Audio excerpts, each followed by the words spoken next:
एक ऐसा लड़का जो बचपन से एक चीज सबसे ज्यादा करीब से देखता है और वह थी गरीबी।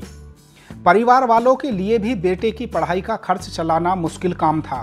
पिता मिस्त्री थे, चाय का ठेला लगाते थे और माँ रोटियां बेलकर परिवार का खर्च चलाती थी। लड़का पढ़ लिख कर माता पिता का सहारा बनना चाहता है, लेकिन गरीबी पीछा छोड़ने का नाम नहीं ले रही थी। लड़के ने भी हिम्मत नहीं हारी। यह लड़का एक दिन अपनी मेहनत, लगन और कुछ कर गुजरने के जुनून से आईपीएस ऑफिसर बन जाता है। गरीब माता पिता अपने इस बेटे पर नाज करते हैं।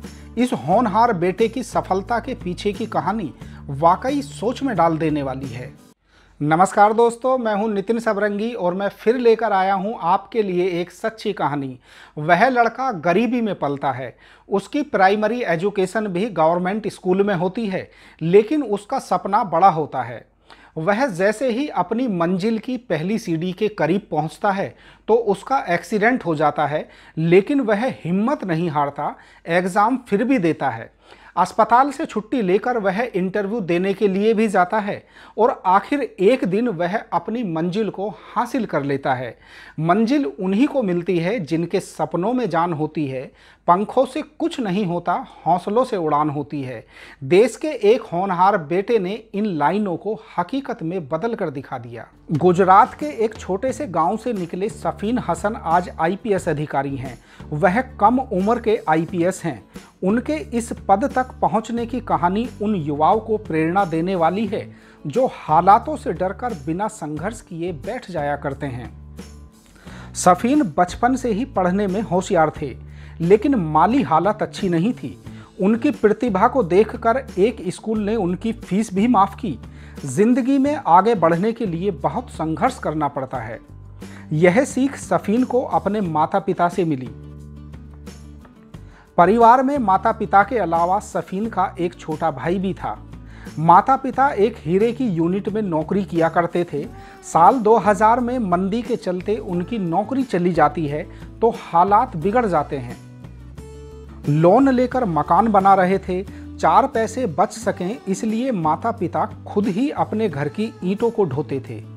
पिता इलेक्ट्रीशियन थे। वह लोगों के घर व दुकानों पर जाकर काम किया करते थे। इसके अलावा रात में वह चाय का ठेला भी लगाते थे। बेटे की पढ़ाई का खर्च निकालने के लिए माँ रोटियां बेलती थी और आंगनबाड़ी में जाकर खाना व नाश्ता बनाती थी। घर के हालातों को संभालने के लिए माता पिता ने दिन रात मेहनत की। जिंदगी बेहद गरीबी और तकलीफों में बीत रही थी।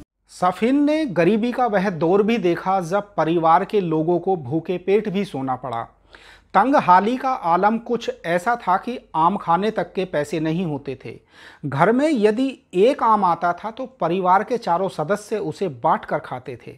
बावजूद इसके सफीन ना टूटे, ना बिखरे, ना हारे। बस उनके सिर पर पढ़ाई का जुनून सवार रहा।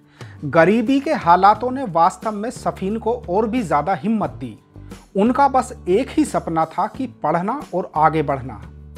सफीन चाहते थे कि एक दिन वह इस काबिल बन जाएं कि माता पिता को मजदूरी न करनी पड़े। अपनी पढ़ाई का खर्च निकालने के लिए सफीन ने बच्चों को ट्यूशन भी पढ़ाया, लेकिन मंजिल पाने में रुकावटें बहुत थीं। दरअसल यूपीएससी की तैयारी और दिल्ली जाने के लिए उनके पास पैसे ही नहीं थे। ऐसे में उनके काम आए उन्हीं के गांव के रहने वाले हुसैन भाई और जरीना बेन। उन्होंने सफीन की मदद की। सफीन ने पूरे साल तैयारी की। एग्ज़ाम का वक्त नज़दीक आ गया। सफीन को नहीं पता था कि ऊपर वाला भी उनका इम्तिहान ले रहा है। एक दिन जब वह यूपीएससी का एग्ज़ाम देने के लिए निकले तो स्कूटी स्लिप हो गई। उनके सिर, हाथ व पैर में चोटें आईं, लेकिन सफीन ने हिम्मत नहीं हारी। उनका सीधा हाथ सेफ था। उन्होंने एग्ज़ाम दिया। इसके बाद उन्हें हॉस्पिटल में रहना पड़ा क्योंकि घुटने का लिगामेंट टूट गया था। उन्हें अपने माता पिता व उन लोगों के सपनों पर भी खरा उतरना था जिन्होंने सफीन में सफलता के सपने देखे थे। इंटरव्यू से 1 सप्ताह पहले तक वह हॉस्पिटल में रहे। अंततः उन्होंने परीक्षा पास करके एक दिन मंजिल पा ली।